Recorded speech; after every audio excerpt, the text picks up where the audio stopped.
United States provides compassionate assistance to Yemen. The U.S. Agency for International Development, or USAID, is providing $165 million in humanitarian relief to Yemen via the United Nations World Food Programme, or WFP. The 7-year-long conflict in Yemen has resulted in the lack of basic necessities for an estimated 20 million people, including the danger of malnutrition for over 2 million young children. The generous donation will allow for emergency food assistance to some 11 million people reached by the agency each month. The United States is the largest donor of humanitarian aid in Yemen, with a total of $3.6 billion donated since the beginning of the crisis. The United States is a recipient of 5 Shining World Leadership Awards for Compassion, 3 Shining World Leadership Awards for Good Governance, 7 Shining World Leadership Awards for Promoting Healthy Living, and Shining World Leadership Awards for Good Governor, Justice, Protection and Environmental Protection, and a laureate of 24 Shining World Leadership Awards for Compassion, 3 Shining World Leadership Awards for Protection, 2 Shining World Leadership Awards for Loving Care, a Shining World Leadership Award for Good Governance, a Shining World Peace Leader Award, Shining World Caring Leadership Award, and Shining World Super Loving Care Leadership Award. Our grateful appreciation, United States and World Food Programme, for your continuing loving support to the Yemeni people. May peace soon reign supreme in the land, bringing joy, serenity, and abundance to all in Allah's infinite blessings.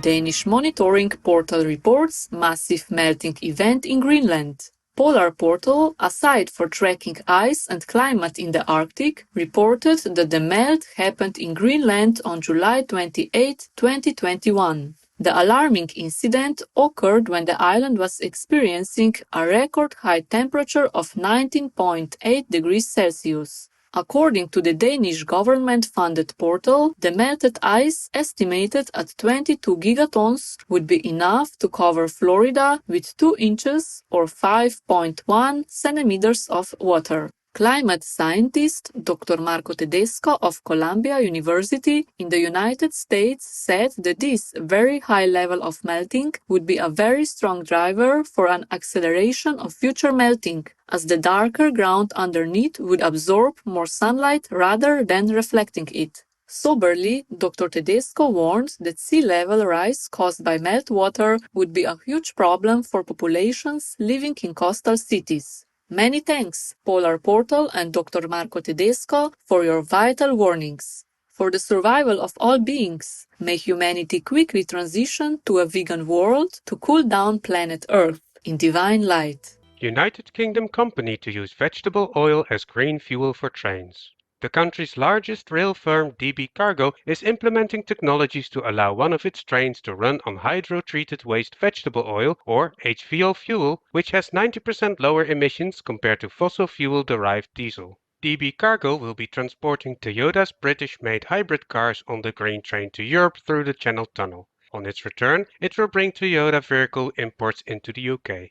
DB Cargo CEO Andrea Rossi noted, HVO is one of the world's purest and greenest fuels. The project is expected to assist the UK in reaching its 2050 legally binding goal of net zero carbon. Kudos DB Cargo and Toyota for piloting this initiative to reduce transportation-related pollution. May celestial love awaken everyone to adopt a truly emissions-free lifestyle, the vegan way of life.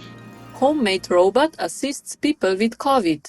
A robot helper in the village of Tembok Gede, Indonesia, has been put to use delivering supplies to COVID-19 infected people in self-isolation. The Delta robot, as it has been named, is made from a mixture of everyday items, with a rice cooker for a head, a TV set as the middle part of the body, and a toy car chassis as the base. It is remote controlled by a human operator. Originally, it was conceived by a local official and university professor to entertain community residents, yet now has an important practical use by delivering food and needed items. As it approaches a home, it says, Assalamu alaikum, or peace be with you, followed by, a delivery is here, get well soon. It also has a function to disinfect streets as it travels over them. Way to go, residents of Tembok Gede, on your creative use of technology to help your fellow citizens in need.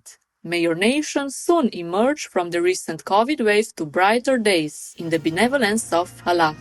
Australian prison inmates sew baby clothes to help families in need. Mary Hutchinson's Women's Prison in Hobart, Tasmania, has introduced a sewing project for inmates where they can learn to craft items such as quilts, clothes, and bags. The women receive training through the technical and further education institution within the prison, thereby acquiring new skills that will assist in bettering future job prospects. Through a partnership between the charity Tessie Mums and the prison, the inspired seamstresses contribute their hand-sewn bibs, clothes, bags, toys, and playmats for making infant care packages distributed to child and family health centres, the Royal Hobart Hospital, and Mission Australia. The talented women have also sewn blankets for the canine welfare organisation Dogs Homes of Tasmania. Such an uplifting initiative, Mary Hutchinson's Women's Prison and Tessie Mums. May compassionate and beneficial projects such as yours be emulated by other organizations, helping to build an ever more supportive society for all in heaven's joy. Famous Belgian dish veganized by chef. A Belgian croquette is a traditional savory item that typically consists of cheese or shrimp encased in a crispy shell. After months of experimentation, vegan chef Mona de la Groche has been able to replicate the dish by using only plant-based ingredients with sustainably grown organic seaweed to emulate a taste of the sea. Ms. de la Groche explained, "My vegan lifestyle does not stop me from enjoying good food. Each croquette is carefully handmade for her web shop Nomad." Awesome work, Chef Mona de la Groche. Your ingenuity is helping to pave the way for a vegan world. In the support of the Providence, may more tasty creations soon replace all animal products. After 290 days missing, beloved dog finally found. Matthew and Elisa Batista and their 2-year-old Boston Terrier friend named Fisher were on vacation in Ocean City, Maryland, United States last July, when Fisher managed to get out of their apartment. The couple launched an extensive search to find their companion. Police and patrols were alerted and hundreds of posters were put up throughout the area. A Find Fisher Facebook group was also set up and quickly accumulated 9,000 supportive followers. 9 months later, when an identical-looking terrier was spotted in Baltimore and a picture of him was posted on social media, Fisher's human mom immediately recognized him. She said, "From the moment I saw the photos, I knew it was him from the markings and his little tongue sticking out." After being picked up by nearby friends, Fisher was joyously reunited with his family. "We are so happy to hear you are safely back home, Fisher. May we all look out for each other and create a world of kindness in God's love."